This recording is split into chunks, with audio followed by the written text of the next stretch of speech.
ছোট বড় দামি মুখ্য বিষয় নয়, আল্লাহর সন্তুষ্টির জন্য কুরবানি দিতে হয়। পশু ছোট বড় দামি মুখ্য বিষয় নয়, আল্লাহর সন্তুষ্টির জন্য কুরবানি দিতে হয়।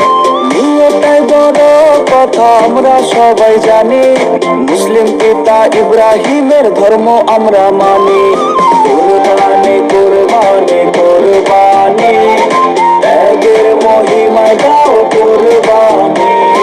কুরবানি কুরবানি কুরবানি, ত্যাগের মহিমায় দাও কুরবানি। আল্লাহু আকবার আল্লাহু আকবার আল্লাহু আকবার আল্লাহু আকবার আল্লাহু আকবার আল্লাহু আকবার আল্লাহু আকবার আল্লাহু আকবার। পিতার স্বপ্ন পূরণ করতে ইসমাইল প্রাণ দিতে চায়, আল্লাহর